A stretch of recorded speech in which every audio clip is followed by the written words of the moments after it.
This is the second part dito sa series nating What is a Healthy Church Member? So last time, tiningnan natin yung unang topic natin, a healthy church member is, ano na yon? He is an expositional listener. So I hope na bago kayo dumating dito ngayong umaga, in-apply na ninyo yun. Ibig sabihin, bago kayo pumunta rito, pinag-pray na ninyo ako, pinag-pray na ninyo itong gathering natin, hinanda na ninyo ang inyong pag-iisip at sinabi ninyo na makikinig ako ng salita ng Panginoon Diyos. Pagka faithful ang pagpresenta o pagpapaliwanag ng salita ng Panginoon, parang ang Panginoon Diyos na rin na nangungusap through that whoever it is na magpipreach behind that pulpit. So, talagang, parang iniisip na ninyo to. Kaya pag nandito kayo, siniseryoso nyo ang inyong pakikinig. Pati ang pakikinig ninyo ay may halong pagsamba sa Panginoon. At habang kayo'y nakikinig sa oras na ito, ganun pa rin ang pumapasok sa inyong isipan. Lord, kausapin niyo po ako. Panginoon, sinasubmit ko ang aking puso sa mga katotohanang naririnig ko. At pagkatapos nito ay talagang pinagpe-pray mo, pinag-iisipan mo, pinag-uusapan ninyo at ina-apply ninyo sa inyong buhay with a view to the judgment of God. Na iniisip niyo na pananagutan ko sa Panginoon itong mga bagay na narinig ko. Kung ano gagawin ko rito, kung susunod ba ako rito o hindi. So yun yung nakita natin last time. And now, we're going to look at the second topic in connection with this. Now, hindi ko matatapos itong, tinitingnan ko lang yung notes ko, and we will have to divide this into two parts. Titingnan natin the second portion nitong topic natin ngayon next time na ako na naman ang magturo dito. But the topic that I want to present to you today is this. A healthy church member is a biblical theologian. A healthy church member is a biblical theologian. Parang mabigat, ano? Biblical theologian. Kala ko ba pampastor lang yan? Dito natin makikita na ito ay isang bagay na napaka-importante para sa lahat ng members ng isang iglesia. If you want to be a healthy member, dapat meron tayong ganitong klaseng pag-iisip na desire nating lahat talagang lumalim sa doktrina, maging parang yun na nga, itong term na to, biblical theologian. But I'll explain kung anong ibig sabihin nito. Again, let's just come before the Lord in prayer and ask for His grace and mercy upon us. O Lord our God, siguro kahit na sa opening statement ko pa lang, meron ng mga tao dito na parang mahihirapang, sa kanilang tingin, mahihirapan silang tanggapin itong katotohanang isi-share ko. Pero Lord, ang dalangin ko po ay kayong kumilos upang maging bukas ang isipan at puso ng lahat. Help us to be quick to hear, slow to be angry,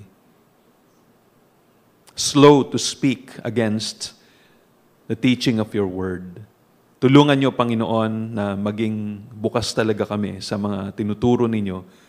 Hindi lamang sa mga bagay na kung saan kami ay komportable, kundi kahit sa mga bagay na alam namin it will require hard work. We pray, Lord, for your grace to be upon us. Salamat, Panginoon, sa gagawin ninyong muli. Ito po ang dalangin namin sa pangalan ni Jesus. Amen. Amen. Now, sa introduction, noong second chapter nung libro na What is a Healthy Church Member na sinulat ni Thabiti Anyabwile, yun yung inintroduce ko sa inyo last time. Ito ang kanyang sinabi. Pakinggan ninyo yung kanyang introduction nitong second chapter niya. Sabi niya, ignorance of God, ignorance both of His ways and of the practice of communion with Him lies at the root of the church's weakness today. Yung hindi mo kilala, Panginoon Diyos, hindi mo alam ang kanyang paraan, yan ang ugat ng kahinaan ng iglesia ngayon. Yan ang sabi niya. Yun daw ay quotation. Yun ay quotation galing kay J.I. Packer dun sa kanyang classic na librong Knowing God. Yun yung sabi ni J.I. Packer. Tapos dagdag ni Anyabwile, sabi niya, too many Christians have neglected their first calling to know their God. Yan ang unang panawagan natin lahat, to know our God. Every Christian is meant to be a theologian in the best and most intimate sense of the word. If churches are to prosper in health, church members must be committed to being biblical theologians in whatever capacity they can. That is the second mark of a healthy church member. So yan ang gusto kong iparating sa atin lahat. Sana makita natin ang kahalagahan nito. Na pagkatapos itong ating pag-aaral, particularly on this topic, talagang siseryosohin na natin ang pag-aaral natin ng salita ng Diyos. Siseryosohin natin ang pagbabasa ng doktrina, pag-aaral ng doktrina at pagbabasa ng mga theology books. No, na may kita natin, importante ito kung gusto nating mag-grow. Huwag lamang kayong dependent sa, kumbaga, sa mga prepare ko na o inihanda ko na pagkain para sa inyo. Pero kayo mismo, you must also exert every effort para matuto from great theologians. Now, dagdag ni Anya Buile, sabi niya, I'm using the term, kasi kailangan i-define natin yung biblical theology. So, ito ang kanyang definition. Sabi niya, I'm using the term biblical theology with two things in mind. First, ito ang una, sabi niya, the Christian church member who is serious about knowing God is the member who is committed to what the Bible says about God. Because the Bible is where God tells us about Himself. So ang isang biblical theologian, talagang inaaral niya, binabasa niya, salita ng Panginoon Diyos. Kasi doon niya makikilala ang Panginoon eh. Okay, pangalawa, sabi niya, second, the biblical theologian is a person committed to understanding history of revelation, the grand themes and doctrines of the Bible, and how they fit together. In other words, healthy church members give themselves to understanding the unity and progression of the Bible as a whole, not just isolated or favorite passages. So parang sinasabi niya rito pagka gusto nating seryosong pag-aaral ng salita ng Diyos, hindi pwedeng yung parang bang yung mga Bible passages siguro na nakalagay sa kalendaryo. Di ba minsan may mga kalendaryo yung bawat araw, may biblical passage doon. Tapos paggising mo na umaga, tinignan mo, ano ba araw ngayon? December ganito. Ano bang biblical passages ngayon dito? Ay, eto. So Lord, I claim kung ano sinasabi nitong passage nito for myself, without understanding its context. Without understanding saan ba galing itong passage na to at ano ba talaga yung gustong sabihin ni Pablo patungkol dito. For example, a quotation from one of his writings. So, hindi pwedeng ganon. Dapat maintindihan natin, ano ba itong sinasabi ritong history of revelation? Yung progress ng revelation, bakit ito sinabi sa ganitong portion ng salita ng Diyos? Ano yung grand theme? Ano yung doctrine ng Bible? Ano sinasabi ng buong Bible about this particular topic? So, yun yung pinag-uusapan natin dito. Kaya, kailangan basahin natin ang Bible ng mabuti at sa pagbabasa natin ng Biblia, makita natin yung buong daloy ng revelation ng Panginoon Diyos from Genesis up to Revelation. Ano pinapakita ng salita ng Panginoon Diyos? Now, I would like to confirm itong words na to ni Anya Buile by reading to you from another book. Ang title is Encouragement for Today's Pastors. Ang subtitle, Help from the Puritans, na sinulat nila Joel Beek at saka ni Terry Slatchter. Now, kaya ako gustong basahin ito kasi ito yung nakatulong ng malaki sa akin nung birthday ko. I isolated myself from everybody else. I just wanted to take time to meditate, to read God's Word, to read good books, para talagang mapuno lang yung aking sarili and find out, Lord, ano ba ang gusto mong gawin sa aking buhay? Ano ba importante para sa akin? Kaya ito yung libro na yon na isa sa mga librong nakatulong sa akin. Encouragement for Today's Pastors and subtitled, Help from the Puritans. Now, tingnan ninyo kung anong, although ito ay pang pastor, by the way, no, hindi ibig sabihin wala na tong tulong sa inyo. Ang daming portions na nakita kong makakatulong sa ordinaryong mga church members. Now, here is the question. Sabi doon, what do you think does it mean to be a theologian? Ano ibig sabihin ng isang theologian? If you think that it means being a teacher of theology in a seminary or university, then not all church members should be theologians. But in another sense, all Christians must be theologians. So in what sense? So again, no, kung ang sinasabi mo lang magiging professor ka na sa isang Bible school, kaya ka theologian, kung ganon, hindi nga talaga lahat ng Kristiyano dapat maging theologians. Pero in another sense, dapat lahat theologians. In what sense? Ano yung another sense na yon? So, pakinggan ninyo, yung kanilang quotation mula sa isang 17th century Puritan writer na ang pangalan ay si Herman Witsius. Pasensya na kayo sa mga pangalan, no? Hindi Pilipino to eh. Herman Witsius. Pakinggan nyo ang kanyang description ng theologian. Sabi niya, and I quote, "By a theologian, I mean one who, imbued with a substantial knowledge of divine things, derived from the teaching of God Himself, declares and extols, not in words only, but by the whole course of his life, the wonderful excellencies of God, and thus lives entirely for His glory." Medyo loaded yung sentence na yun. Isang sentence lang yun eh. Pero ang kanyang sinasabi, ito daw ang theologian sa Tagalog, kung baga. Ito yung ikaw ay puno ng kaalaman ng mga bagay na spiritual na galing mismo sa katuruan ng Panginoon Diyos. Pero hindi lang ito yung alam mo itong mga bagay na ito, no? Kundi, sabi niya dito, iyo itong dinideclare and you extol these things, itong mga bagay na nakuha mo mula sa Panginoon, not just with words, but by your whole life. Kaya ang nagiging epekto nito, you give glory to God.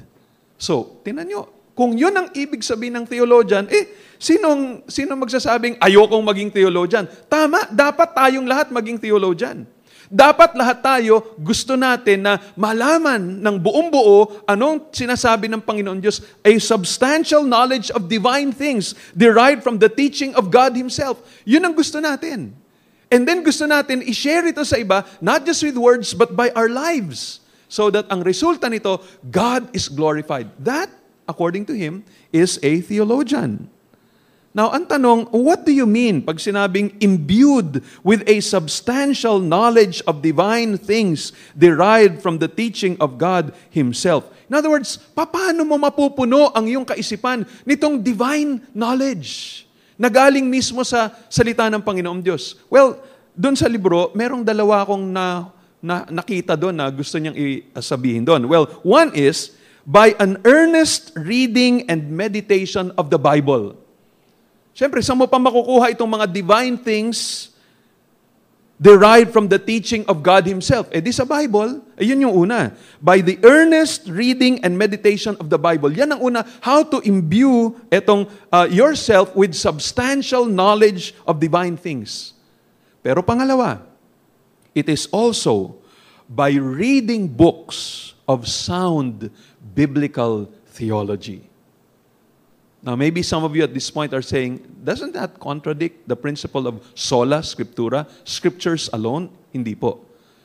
Hindi dahil naniniwala ka sa scripture, sa sola scriptura principle na talagang ang final authority ng lahat ang Biblia lamang, ibig sabihin, hindi na ako magbabasa ng kahit ano, hindi na ako magbabasa ng mga commentaries, hindi na ako magbabasa ng mga systematic theologies or biblical theologies, hindi ko nababasahin yun, basta ako Bible lang. Dahil ako naniniwala sa sola scriptura. No, it doesn't mean you don't read those things. Anything that will help you to better understand God's Word, kailangan basahin mo. In fact, the reason why you're here today, when you really think about it, the reason why you're here today, in a sense, I'm a commentary.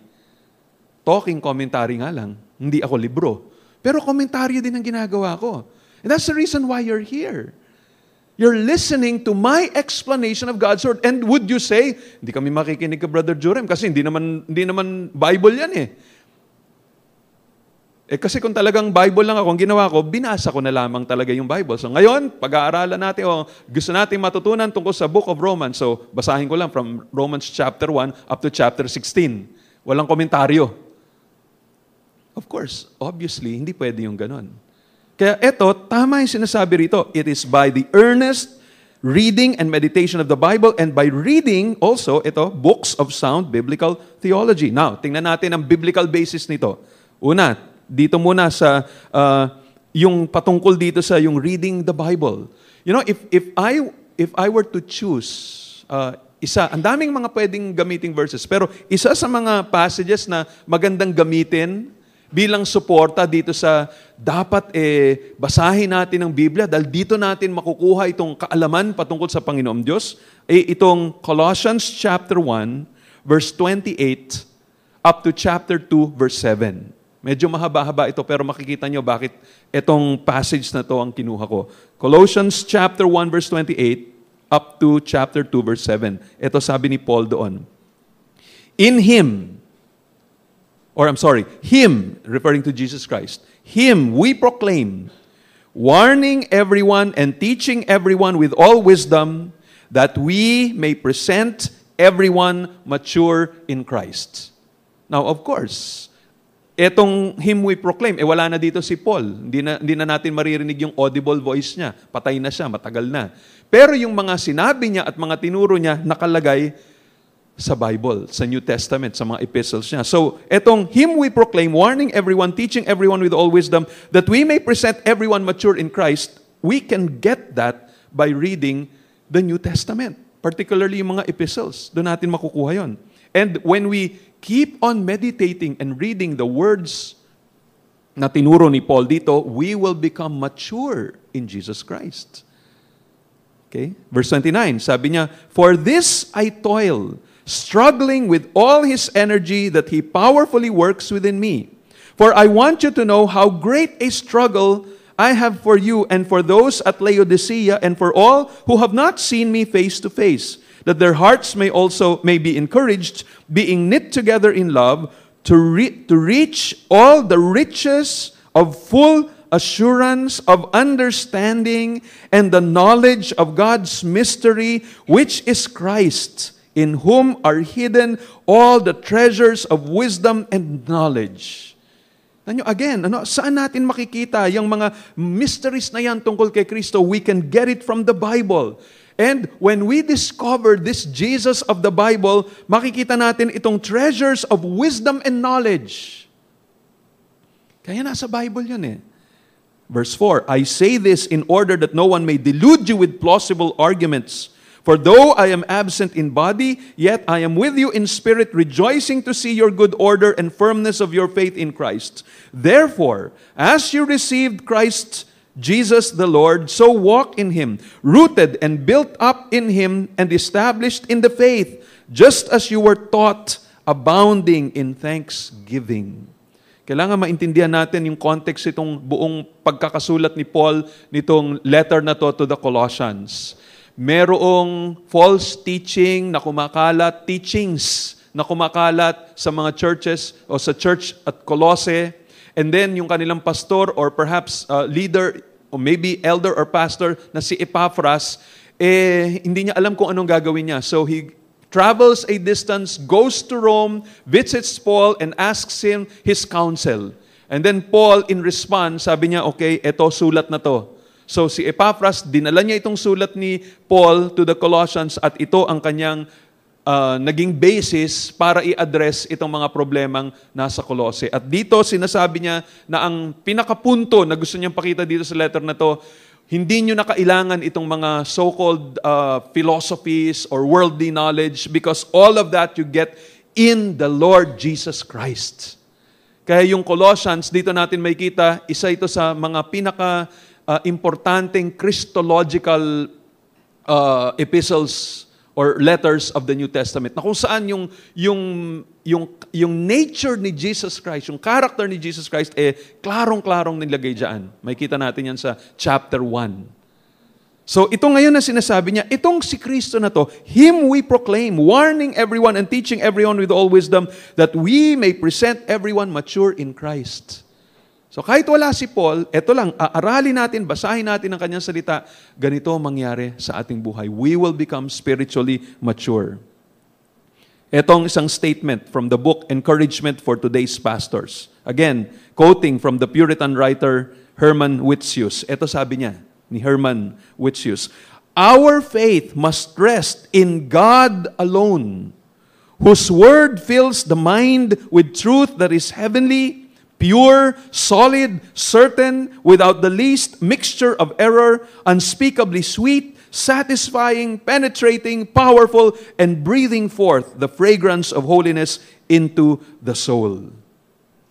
O kaya kung gusto nating maging biblical theologians, we must earnestly read and study the Bible.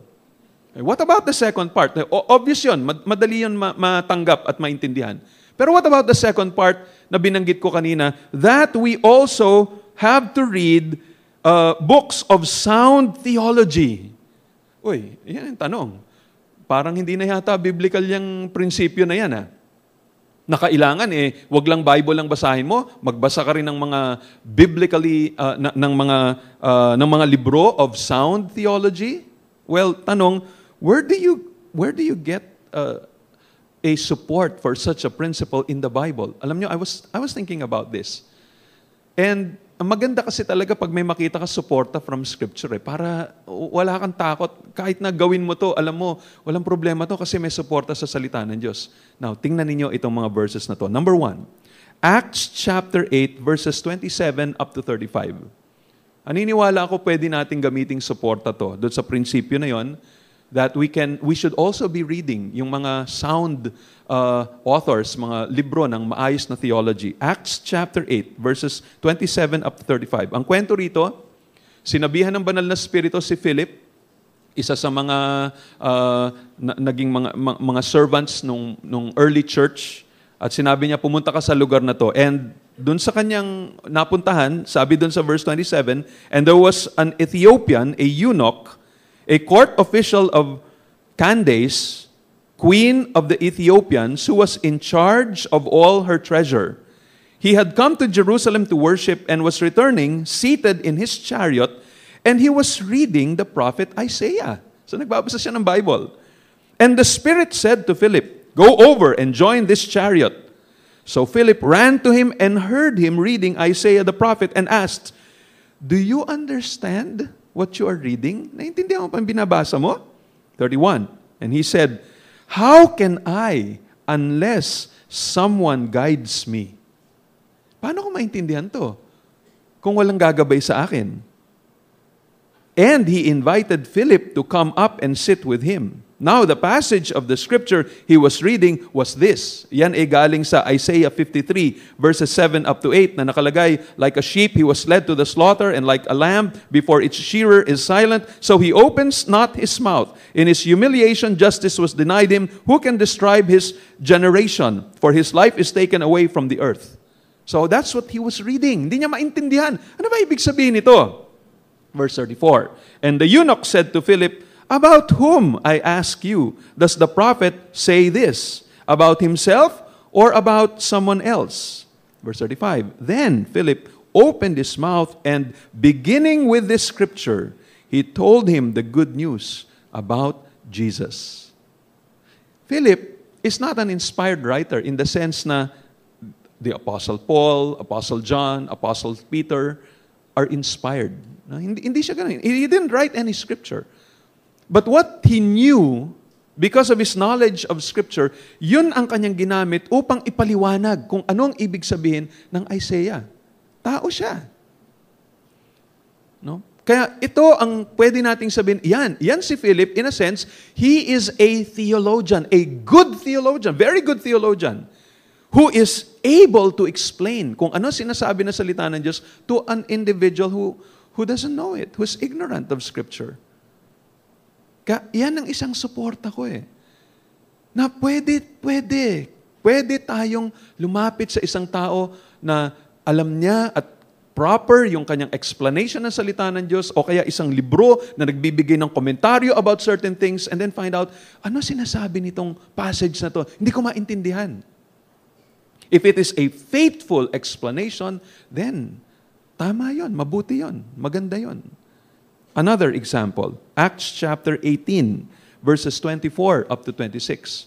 Acts 18:24-26. Now, sabi rito, a Jew named Apollos, a native of Alexandria, came to Ephesus.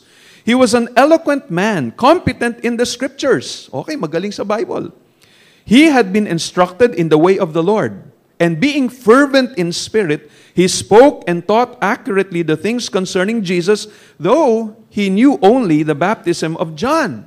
Pero tingnan niyo, sabi ng verse 26, he began to speak boldly in the synagogue, but when Priscilla and Aquila heard him, they took him aside and explained to him the way of God more accurately. At tinan ninyo, etong taong ito, si Apollos, direktang nagpupunta sa Bible. Kasi sabi dito, he was an eloquent man, competent in scriptures, but not competent enough. Merong mga tinuturo siya tungkol kay Jesus Christ na medyo kulang-kulang. Ang na-timingan, nandito si Priscilla at si Aquila.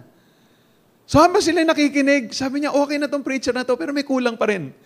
Kaya siyempre, ayaw naman nilang pahiyain yung tao, publicly i-correct siya, so tinabi niya sila, privately, took him aside, and then explained the way of God more accurately. In a sense, you could say, Priscilla and Aquila are very good theologians. Ito yung mga theologians. Again, hindi ito Apostle Paul.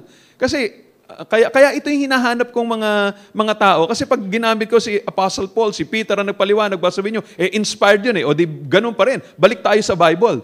Pero ito, hindi na ito mga apostol na inspired ito'y ordinaryong mag-asawa. Kaya itong isang suporta. Now, another support for this, I believe, is Titus chapter 1, verse 9. Dito sa Titus, ang dahilan kung bakit sinulat ni Paul itong letter na ito, dahil nagkakaproblema dito sa island of Crete, yung iglesia doon. May mga false teachers din. Tulad nung nangyari sa Colossae, may mga false teachers na nagkakalat dito. Ngayon, sabi ni Paul, eto gawin mo. Meron pa akong hindi natapos na trabaho dyan, Titus Mag-raise up ka ng mga elders para itong mga elders na ito, sila ang magko-correct dito sa mga false teachers na ito. Tapos sabi niya, ito ang isa na qualification nila. Kung mamimili ka ng mga elders, dapat together with yung maayos ang kanilang character, dapat ito ang kanilang abilidad. Sabi niya sa Titus chapter 1 verse 9, he must hold firm to the trustworthy word as taught, so that he may be able to give instruction in sound doctrine and also to rebuke those who contradict it. So kita ninyo, ano ginagawa nito? Ito ay mga elders, ito ay mga pastor. Na ang ginagawa nila, yes, aral sila ng aral ng Bible, pero ang gagawin nila, yung mga na-discover nila, yung mga natutunan nila, yun ang kanilang ituturo sa iba. O, edi in a sense, pwede mo sabihin, mga commentators na sila. Yan, mga commentary na yan. Okay, kasi ginagawa nila, pinapaliwanag na nila yung salita ng Panginoon Diyos In a sense, to be honest with you, friends, alam niyo sa totoo, every time you listen to a pastor, you are listening to a commentary. Yung iba nagagalit pag gumagamit ako ng komentaryo, o may mga ibang maririnig, sila John MacArthur gumagamit ng komentaryo, si Piper gumagamit ng komentaryo. Dapat Word of God, das diretso lang. Pag sinabi yung Word of God na diretso lang, wala nang comments. All I will do is just read. Just read to you all of these verses, put them together, and just read it one after another without any comment. Yan ang Bible. Pero hindi nyo maiintindihan yan. Ang daming mga tanong. Tulad nung ginawa nung eunuch, sabi niya, ano ibig sabihin nun? Who is it referring to? It needs some explanation. That's why God has gifted members of the body of Christ para ipaliwanag ang salita ng Panginoon Diyos. Hindi mali yun. Hindi masama ang nagbabasa at gumagamit ng commentary. That's not bad. That's not wrong. Pero of course, piliin mo yung maayos na commentary. Yun talagang maayos ang paliwanag. Pakinggan ninyo itong explanation again ni Puritan Herman Whitsius.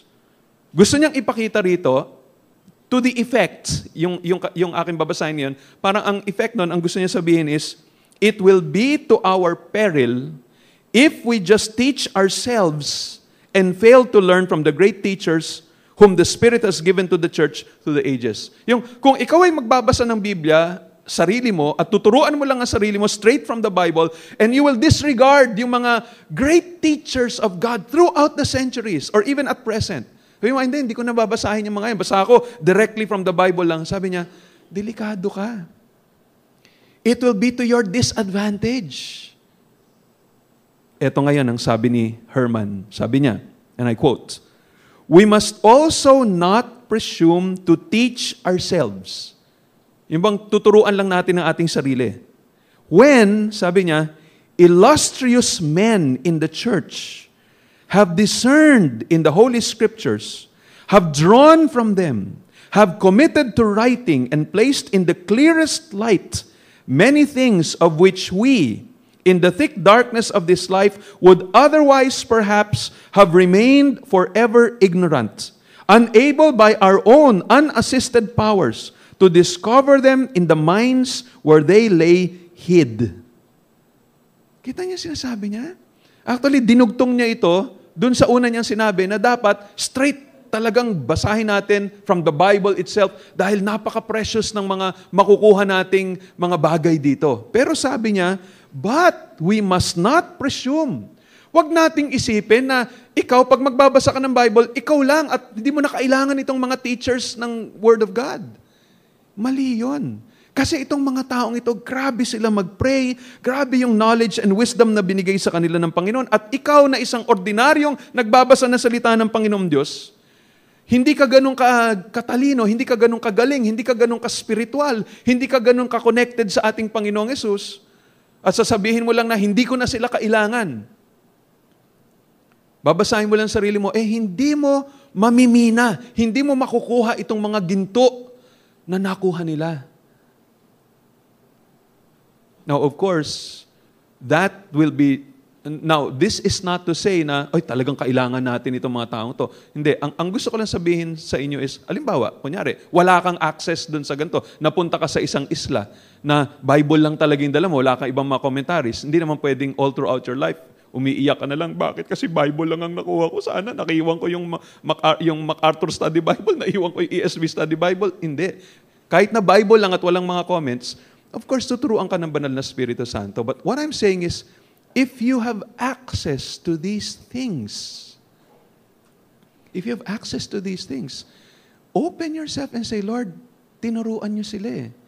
Binigay ninyo itong mga taong ito in the body of Christ to equip the saints to do the work of ministry. Hindi lahat ng tao pare-pareho ng giftings eh. May ibang mga tao binigyan talaga ng gift para sila ay maging mga pastors and elders of the church. We need them. Hindi masama. Kaya similarly, ako, kailangan ko rin itong mga ibang nagtuturo na to para maunawaan ko lalo ang salita ng Panginoon Diyos. Imagine, kung hindi ko pinaliwanag, kunyari itong mga bagay na sinasabi ko sa inyo, some of you will never be able to perhaps get those insights. Of course, apart from talagang ang Diyos ang nag-reveal sa inyo. But ordinarily speaking, hindi natin makukuha yon. And so, remember, regalo ito ng Panginoon Diyos. Ephesians chapter 4 clearly says, and it was the Lord who gave some to become apostles, prophets, evangelists, pastors, and teachers to equip the saints to do the work of ministry. So, nilagay sa kanila ng Panginoon Diyos. Kaya sinasabi ng Biblia, submit to them. Okay, kaya hindi mali itong pinipresenta ko sa inyo. If we want to become biblical theologians, yes, go to the Bible. Seryosohin natin ang pag-aaral ng Biblia. Don't just read it. Study the Bible. Pag-aralan talaga yung Biblia in a prayerful way, pondering kung anong nakalagay doon. But in addition to that, also do not set aside itong mga gifted men and women na binigay ng Panginoon Diyos in the body of Christ na kaya nilang ipaliwanag ng mas maayos ang salita ng Panginoon Diyos. May access kayo doon, read them. Okay, now, ito gusto ko sabihin, when we talk about theology, you are simply talking about the study of Bible doctrine. Yan ang parang basic yan eh. Pag sinabi mo lang theology, ibig lang sabihin, the study of Bible doctrine. Yun ang pinaka-basic definition, sabihin na lang natin, ng theology. So ngayon, in general, ano ba ang tinuturo ng salita ng Panginoon Diyos? So when I want to talk about theology, I want to talk about doctrine. What does the Bible say regarding doctrine? Well, again, doctrine refers, general. Bible doctrine refers, in general, to the teaching found in all of the 66 books of the Bible. Yan lang ibig sabihin ng doctrine. Yung tinuturo ng buong Biblia tungkol sa subject na ito. So, Bible doctrine is God's viewpoint on any and all subjects. Lahat ng mga bagay na ina-address doon sa Bible, yan ang viewpoint ng Panginoon Diyos. It is absolute truth and it contains no error or distortion of any kind. Yan ang sinasabi ng salita ng Diyos. Now, but specifically, so yun yung general. Specifically, pag sinabing doctrine, lalo na sa New Testament, doctrine means an unchanging body of teaching by the apostles or their representatives, which is recorded in scriptures for the instruction of Christian churches. So, more specific ito. Pag sinabi nating doktrina according to the New Testament, ito yung hindi nagbabagong mga katuruan ng mga apostol o ng mga representative nila na nakalagay dito sa Biblia para sa pagtuturo sa mga iglesia. It prescribes that the Christian faith means let me introduce to you a term. Turn to Jude chapter 1 verse 3 para mas lalo kong maklaro to. Jude chapter 1 verse 3. Tingnan nyo itong nakalagay dito. Sabi ng Jude chapter 1 verse 3, nais sana ni Jude na ipaliwanag pang maraming bagay tungkol sa kanilang kaligtasan, pero sabi niya, contend for the faith that was once for all delivered to the saints. Now, I want you to focus on that word, faith. Yang salitang faith na yan, dito sa Jude chapter 1 verse 3, nung sinabi niyang contend for the faith, ipaglaban ninyo yung pananampalataya na yan, it does not talk of subjective faith. Yung bang kailangan may faith ka kay Jesus Christ para ka maligtas. Hindi yun ang ibig sabihin dito sa Jude verse 3. Ang faith na nakalagay dito refers to the body of truth held by Christians everywhere. Kasama dyan ang Ebanghelyo at ang lahat ng implications nito. At itong katotohanan ito, nung sinulat ito ni James, was under attack and had to be defended. Itong body of teaching na ito was once and for all entrusted to the saints. Ang ibig sabihin nito na itong mga katotohanang nakalagay dito, final na to. Hindi ito magbabago pa. At itong faith na ito is, we would call Christian faith in contrast to the Muslim faith, the Buddhist faith, or the Jewish faith. Yun ang ibig sabihin nitong salitang faith dito. It refers to the body of truth that has been accepted and has served as the standard of orthodoxy. So, yan ang ibig sabihin ng faith. Defend the faith. Again, inuulit ko, hindi yung defend itong faith mo kay Lord. Subjective. Hindi yon. Yung faith dito, it refers to a body of truth, a body of doctrine, a set of teachings na standard ng lahat ng mga katuruan. Hindi na yan mababago. Yan ay binigay sa mga mananampalataya ng panahon na yon. Dapat i-preserve nila yan. Dapat depensahan nila yan, dapat ipasa nila yan, at hindi dapat i-distort yung katotohanan na yon. Okay, so yan ang ibig sabihin natin in a general way and in a narrow way ng salitang doctrine. Now, tanong, bakit ang mga tao takot o kaya indifferent to doctrine?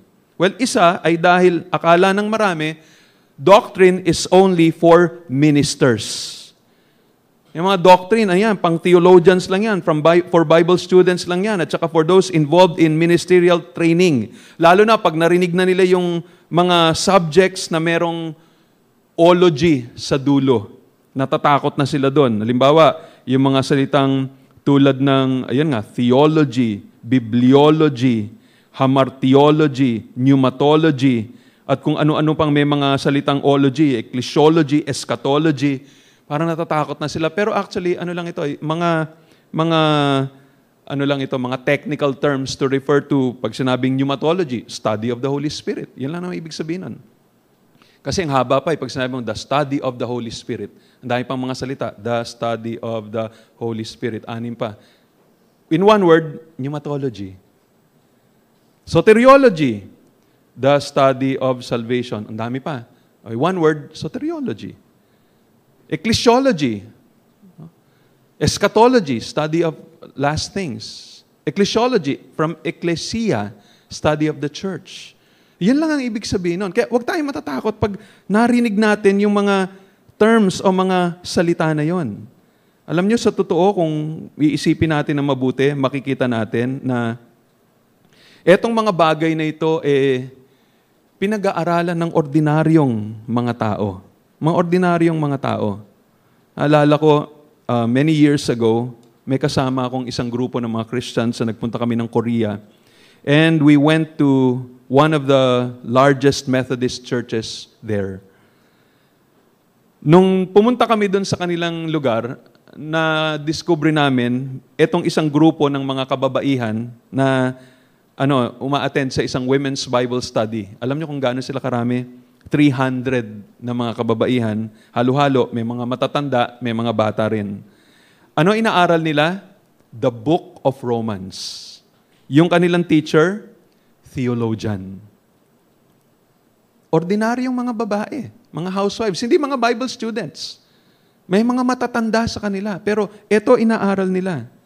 When you go to the Bible, madidiscover nyo, ganyan sila ordinary people. Sabi nga ni Paul, dito sa mga tao sa Corinth, na may kita nyo, ang daming mababasa kayo sa 1 Corinthians na nagpapakita na sila ay exposed masyado sa doktrina.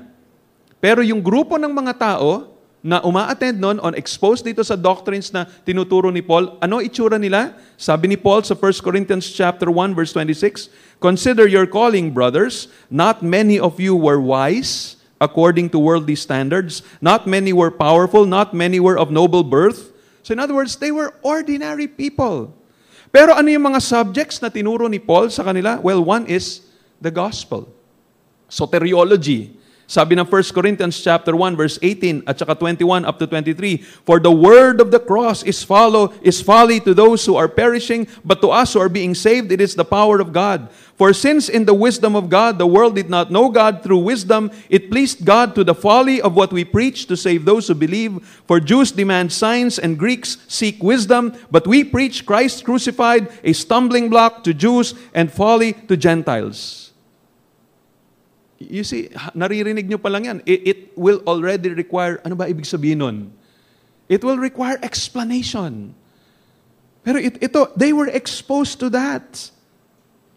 Doctrine of God, they were exposed to it. Ano sabi ni Paul sa 1 Corinthians 8, verses 4 up to 6? "Therefore, as to the eating of food offered to idols, we know that an idol has no real existence and that there is no God but one. For although there are many so-called gods in heaven or on earth, as indeed there are many gods and many lords, yet for us there is one God, the Father, from whom are all things and for whom we exist, and one Lord, Jesus Christ, through whom are all things and through whom we exist."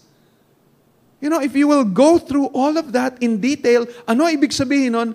You're studying theology. Theology proper. In 1 Corinthians 11, Paul had to explain the Lord's Supper. What do you have there?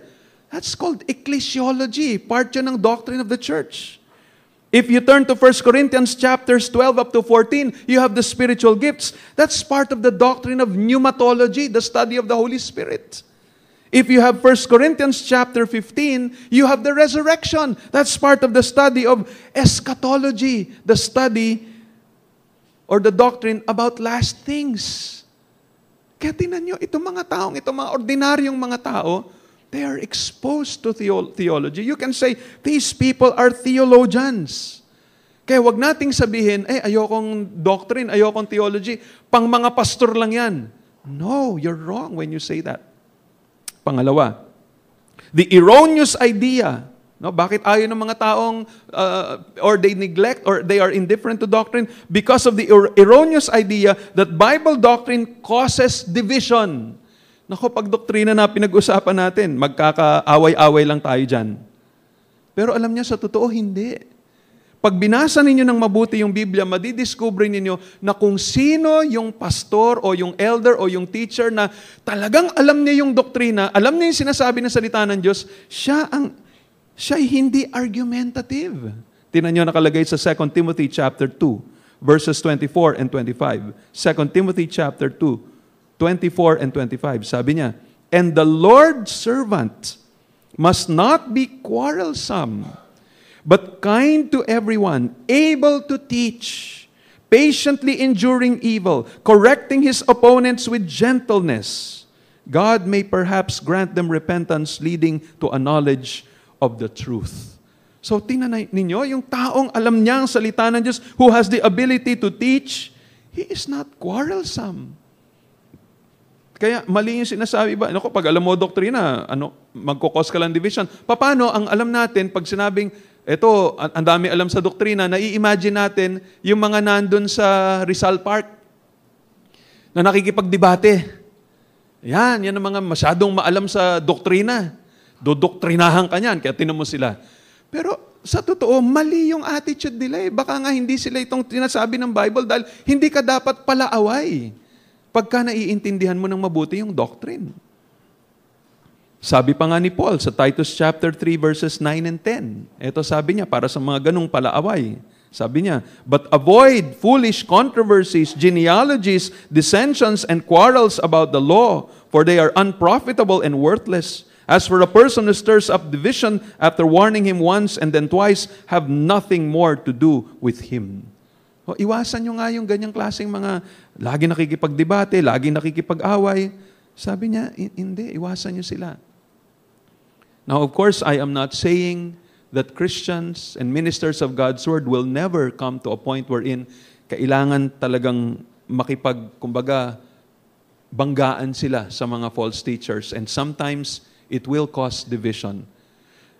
May mga instances talaga na ganun. Pero hindi yun yung normal na parang kumbaga lagi na lang nakikipag-away, lagi na lang confrontation na lang lagi. Hindi naman ganun lagi. Pero merong sitwasyon na mangyayari yun.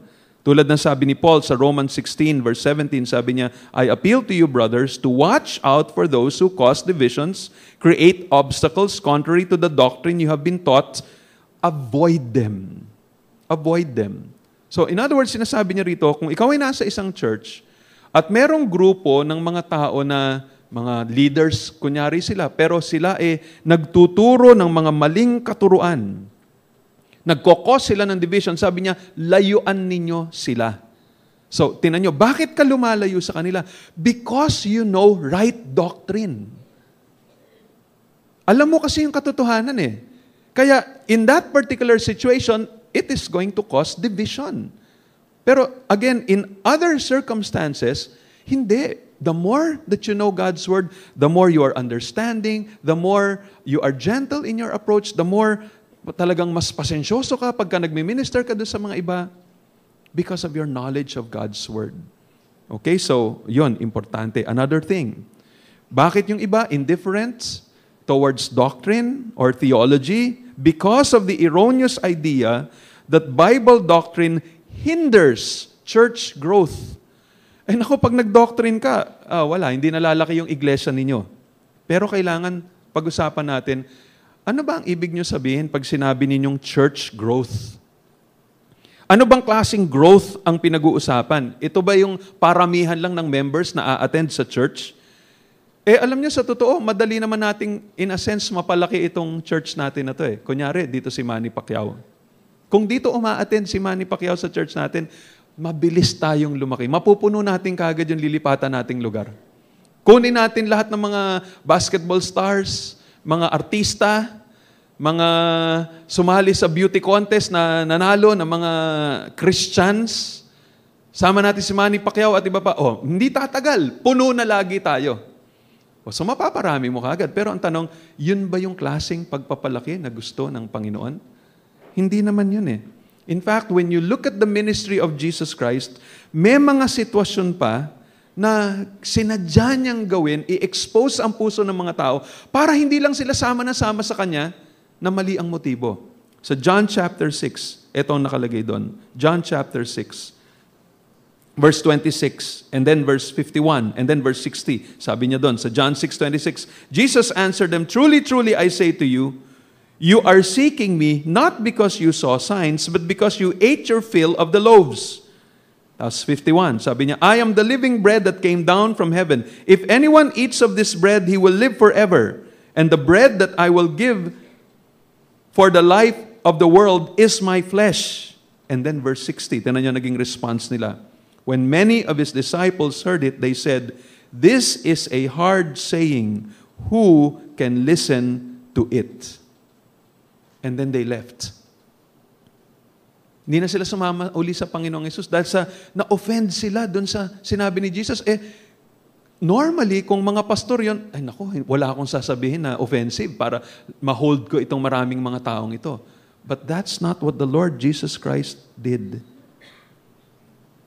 Mga kapatid, huwag tayong masurpresa pagdating sa huling mga araw na ito, marami ng mga taong ayaw ng doktrina. Ito ang sabi ng 2 Timothy chapter 4 verses 3 and 4. 2 Timothy chapter 4 verses 3 and 4 nakalagay doon, "For the time is coming when people will not endure sound teaching, but having itching ears, they will accumulate for themselves teachers to suit their own passions, and will turn away from listening to the truth and wander off into myths." Nandiyan na tayo sa panahon na yan. Na ang mga tao gusto, "Pastor, pwede ba yung messages mo? Huwag naman masyadong doctrinal. Gawin mo naman practical. Yung bang paano ako yumaman? Paano ba ako maging successful dito? Paano ba maayos yung relationship ko sa ganito? Paano ba magpalaki ng anak?" Now, I'm not saying they are not important things, yung mga paano magpalaki ng anak, paano ayusin ang relationship mo sa asawa mo, paano makipag-ayusan sa kaaway, etc. They are important. Pero mas importante yung Bible doctrine. Yung mga bagay tungkol sa paano mo makikilala lalo ang Diyos, ano yung ebanghelyo, sino si Jesus Christ, ano ibig sabihin ng ating kaligtasan. Yan ang mga mas importante na mga bagay. Pero yun nga ang problema, pagdating sa huling mga araw na to, ayaw na ng mga taong makinig. Alam nyo, isa sa magandang examples ng mga churches na solid yung doktrina at lumalaki pa rin ay yung church nila John MacArthur. More than 40 years ago, si John MacArthur nag-start ng pagtuturo ng salita ng Diyos, sequential, no? or expositional, yung kanyang pagtuturo, just explaining God's Word. And for more than 40 years, yun na yung kanyang ginagawa. Basahin nyo, pakinggan niyo yung turo niya 40 years ago at pakinggan niyo yung turo niya ngayon. Ang pinagkaiba lang, dati nung bata-bata pa siya, high pitch pa. Ngayon, medyo mas mababa na yung pitch niya kasi matanda na siya, nasa 70s na siya ngayon. Pero yung content at yung method ng kanyang pag-preach, ganun pa rin. Expository preaching pa rin. Gaano karami yung kanilang church? Kung di ako nagkakamali, 10,000 ang membership nila. Between 8,000 and 10,000. Because of the Word of God. Nasanay yung mga tao sa doktrina, nasanay yung mga tao na makinig expositionally sa kanyang mga katuruan. And because of their submission to the Word of God, iba yung ginawa ng Diyos sa kanilang mga puso. Kaya kung ganun din ang mangyari sa atin, hindi yung pag may doktrina, pag napatagal ng konti, naku, tagal naman ito, ganyan, nagre-reklamo na, walang mangyari talaga sa atin. But if we will honor the Word of God, if we will welcome the Word of God, God is going to transform us. Isa pa, gusto kong idagdag.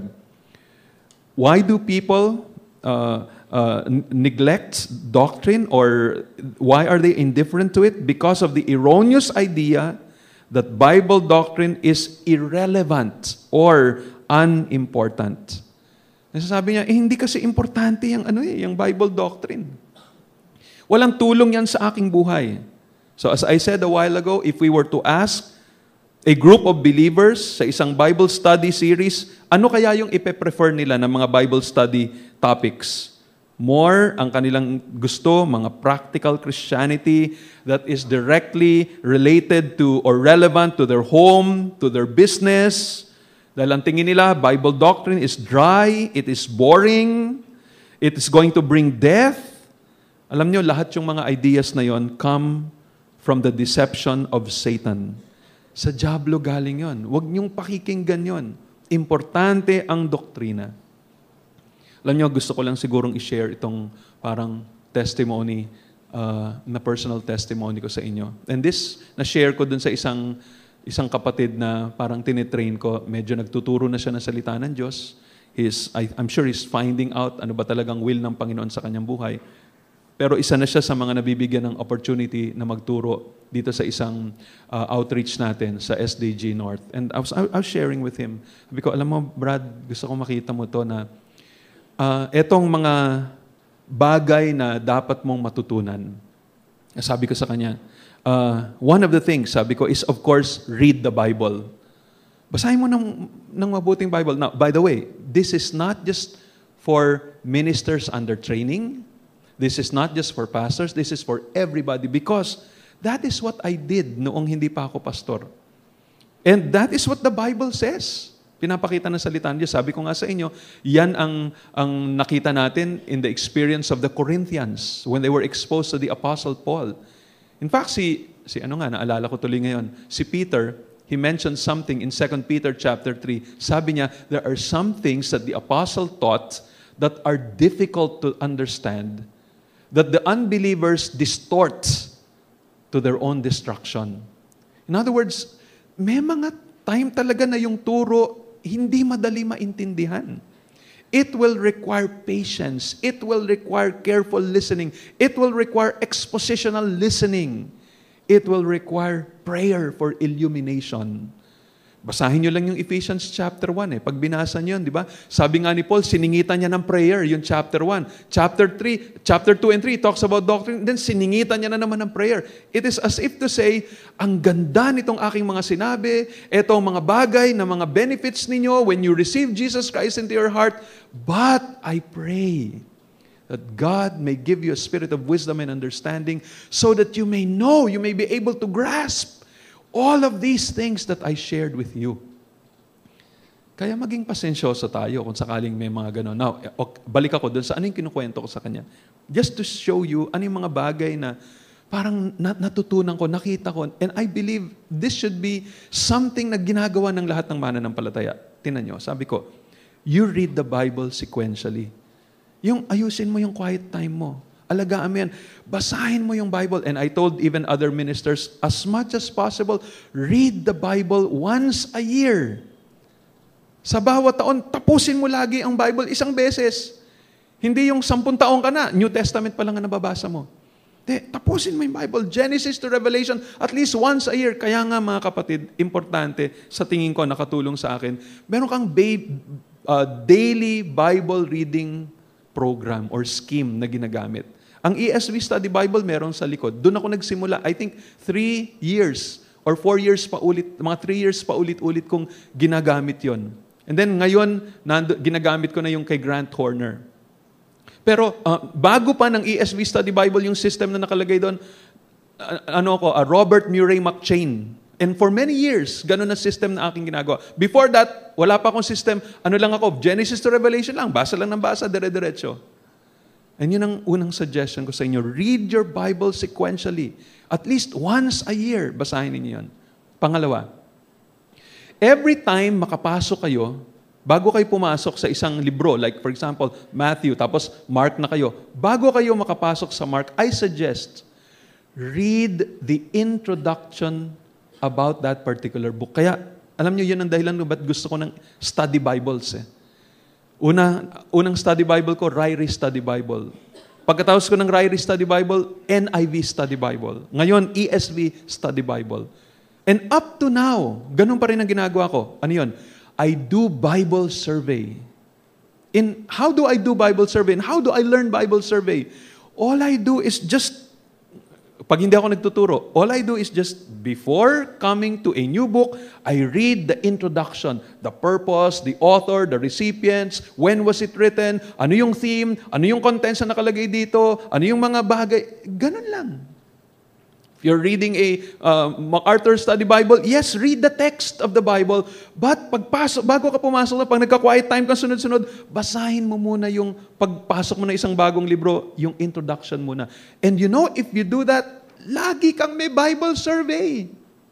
Ngayon, napupuwersa lang ako lalo pang magbasa ng mga Bible survey books dahil nagtuturo ako sa IBI. And I really like it. Natutuwa ako, na-excited ako. Huwag ninyong isipin, umattend na ako ng Bible survey dati, nag-BTCL na, nag-BTCP na, hindi ko na kailangan yan. No. We are a forgetful people. And this is the Word of God. Ang sarap na, lalo mong natututunan ng salita ng Panginoon Diyos. Then, in addition to that, meron din akong systematic theology. Pag sinabing systematic theology, that's an interesting term. Pero ito ang question what does the whole Bible say about a particular topic or a particular doctrine for Christians today? Yun ang pinag-usapan pag sinabi mong systematic theology. For example, what does the whole Bible say regarding prayer? From Genesis to Revelation, yung summary, yung compilation ng lahat ng turo about prayer from Genesis to Revelation for Christians today. Hindi yung for Jews before or hindi. For Christians today, anong turo na sinasabi doon? Yan ang systematic theology. Pag sinabing biblical theology, that's another specific term, ang ibig sabihin nun what does a specific author or specific era dito sa history ng redemption ng Panginoon, ano sinasabi ng particular author or particular era about a particular topic? Halimbawa, what does Moses teach about prayer? Yun, pag ganun ang tanong, it is already biblical theology. What does the book of Psalms teach about prayer? Or what does the Apostle Paul teach about prayer? What does Matthew teach about prayer? Pag yun na, biblical theology na yun. Kasi specific historical period at that particular time. Pag sinabi systematic theology, buong Bible, kompleto na.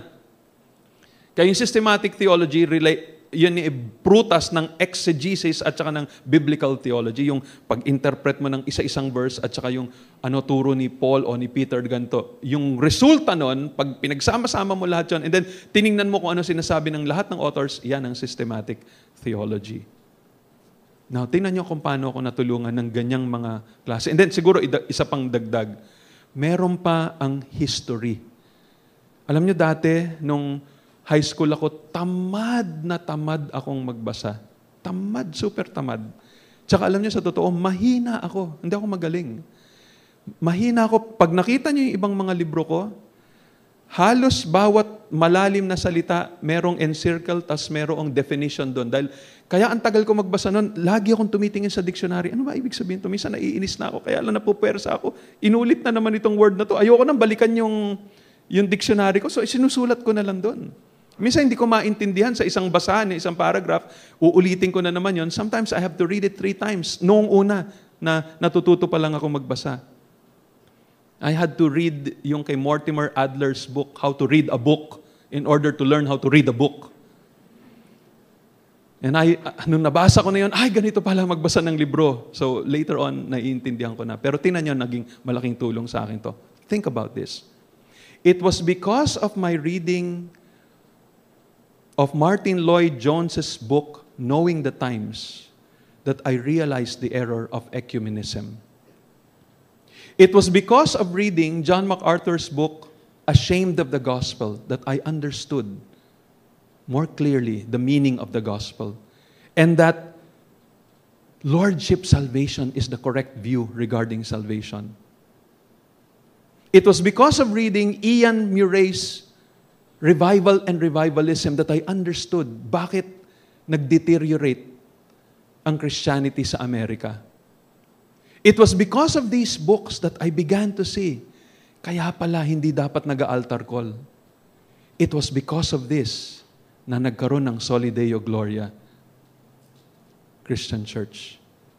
It was because of my reading of Merle Aubigné's 16th century, the history of the 16th century Reformation, But I came to understand, kahit pala malalaking mga religious na mga organizations ito, pag tama ka tulad ni Martin Luther, tumayo ka lang. Yaan mo na kung ano mangyari sa'yo.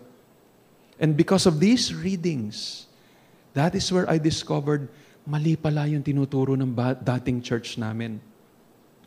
Nagko-compromise na pala sila sa gospel. And I was willing to separate even though I would lose friends. Even though I would be exposed to their insults. Yung mga nagsasabing, and even though there were threats and there were curses that were spoken against me, I was not afraid to stand up. May mga nagsabing, yung church mo, yung tinayo, dahil old paradigm, masyado kang parang Jurassic yung approach mo dun sa ministry. In 2 years' time, sabi nila sa amin nun, ng former church na hiniwalayan namin, patay na yan church mo. Ilang taon na ang lumipas? 17 years. At eto pa tayo. Sila, yung mga nagsabi nun, nasaan sila ngayon? Kung alam nyo lang yung mga kwento, maaawa kayo sa kanila. But it was because they did not stand for the truth. Kaya yun yung sinasabi ko sa inyo. Hindi ito, parang sabi mo, this is irrelevant. Hindi ito importante sa buhay. No, I tell you, this is very relevant. It is because of this na nagkaroon ng laman ang aking pananampalataya. Dahil dito sa salita ng Panginoong Diyos na overcome yung mga fears ko. Dahil dito sa salita ng Panginoon Diyos, dahil sa doktrina, I have persevered in the faith. Kahit na ano pang mga nangyari, nakakapagpatuloy pa rin ako. Dahil dito sa sinasabi ng salita ng Panginoon Diyos, ang dami kong nakitang mga pagpapala sa aking buhay. Next week, nais kong ipakita sa inyo from Scripture, mga verses na nagpapakita anong benefits ng doctrine. But for today, hanggang dun lang muna tayo. Gusto ko lang iparating sa inyo itong mensahe na to na huwag tayong matakot sa doktrina. Huwag tayong matakot sa theology. Huwag nating itabi itong mga librong itong makakatulong sa atin to better understand God's Word. Huwag tayong maging narrow-minded and say, Bible lang ang babasahin ko, hindi ako makikinig sa iba, hindi ako magbabasa ng ibang mga libro na makakatulong sa inyong mas lumalim pa sa pangunawa ninyo sa Kanyang salita. Welcome ninyo, i-welcome ninyo itong mga ito dahil sila'y makakatulong sa atin. And I pray na talagang siseryosohin natin ito, gagawin natin ito upang tayo ay maging isang healthy church.